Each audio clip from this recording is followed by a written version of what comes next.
Lolwe Odwadu 97.3 FM. Weche manyien mamoko en ni piny owacho nyisi mondo mi koro wek dino ite ne nus mar jo Kenya ma ok mor gi chal mar piny Kenya. Seneta ma Nairobi Migosi Edwin Sifuna ochayo mokadho piny owacho molero ni odino ite chuth ne weche geko mag ywak mag jopiny kendo mane momiyo koro nyaka sani Azimio osebedo ka bago ng'anyo mopogore opogore e kor gwenge ma pacho ka. Migosi Sifuna loso kama okinyi ma kawuono. To stop looking behind for excuses and reasons as to why it cannot deliver for the people of Kenya. If you are saying that kanyo ni ng'anyo ma Azimio bago ok en mar manyo handshake kata mana mosruok maket gi mano bede kind jatend piny owacho machon Uhuru Kenyatta gi muluor Raila Odinga. Olero ni en mano mabiro neno ni duond jopiny owinji komakore gi achiedh nade mopogore opogore ma oganda osebedo ka kadho e kinde mokadho. body again in Azimio has asked Piny owacho Rigathi Gachagua olero ne piny owacho osenyiewo bando oko kendo biro chopo e pacho ka bang' jumbe manok. Onyiso jopur mag bando ma pacho ka eri ni gibiro yudo lal maduong' ka bando ma igolo oko osechopo e chirni. Migosi Gachagua onyiso jopur mondo mi koro wek keto oganda jo Kenya gi kech ka okadho chenro geko ma gidhi godo nyime mago mag pando bando. Tumeweka mahindi wakigojea bei. En kanyo ni jotelo ma wuok e imbo mar Kenya medo pogore paro ewi ng'anyo ma Azimio koro bago jumanero manyien chieng' wuok tich e bomanero ma Nairobi. Mane jatend migawo mar lweny Migosi Eugene Wamalwa olero ni ng'anyo ma kamano kende manyalo kelo lokruok ne oganda jo Kenya. Ka olose liel mar mane en director mar duol matayo weche tudruok Communication Authority Migosi Francis Wangusi. Wamalwa nolero ni ng'anyo ma kamano biro bedo mano mar kwe.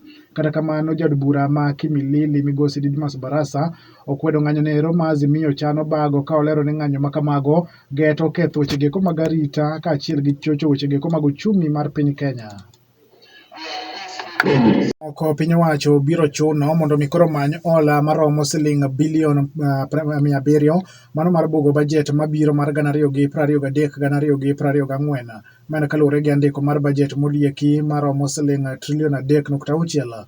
Kano pedho andiko mar bajet molieki od bura, jakom mar komiti mar bajet Migosi Ndindi Nyoro ne olero ni kuom pesa ma kamano siling trilion 2.3 biro siro chenro geko mag piny owacho. Piny owacho geto choko osuru mano maromo siling trilion 2.56 e iko omenda mabiro mondo mi koro biro konyo bugo bajet ma kamano.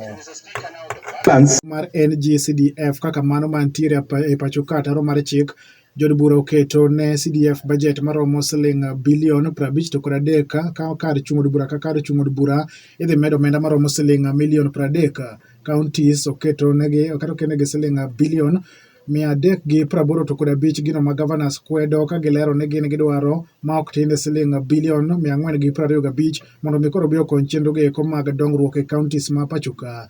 Jod bura osiro bajet ma kamano molieki ka moko bende koro kwede ni ok odhi kare gi ngima ma nyaka sani koro ridore. Technical and Vocational College mantiere Homa Bay County dwaro sir mar siling milion 100 mar gundhe kaka yo makende mar bero weche geko mag tiegruok. Joseph Onyango nigi ler mathoth e wach makamano. Winjo Radio Namlolwe 94.7 FM Mombasa. Radio Namlolwe Odwadu. Odweche manyien.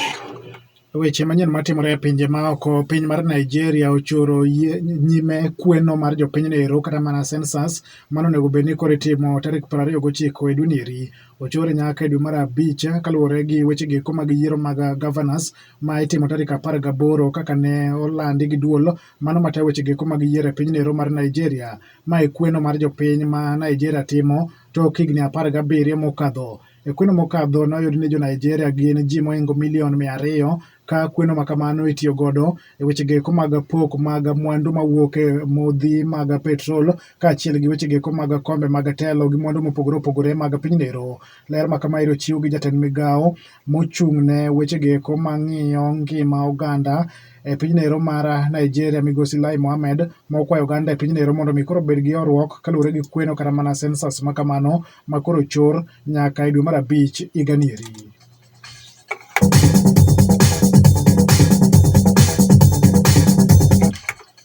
Ka watieko weche manyien mane wan godo gi e thuolo nieri magi kende moko kuom weche mane wan godo. Johala ma Nyamlori mayudore e chuny boma ma Kisumo bago ng'anyo gi e thuolo ni eri kaluwore gi muko mag kuondegi moko mag ohala. Piny owacho nyisi mondo mi koro wek dino ite ne nus mar jo Kenya ma ok mor gi chal mar piny Kenya kaka itayo. Piny owacho siemo jopur mago mag bando mondo mi koro wek pando bando gi eko makamago. Jotelo Imbo mar Kenya opogore paro ewi ng'anyo ma Azimio chano bago juma ero makiny chieng' wuok tich. Piny owacho biro chuno mondo mi koro many hola maromo siling bilion 700 mar bugo bajet margi mano mabiro ma 2023-2024.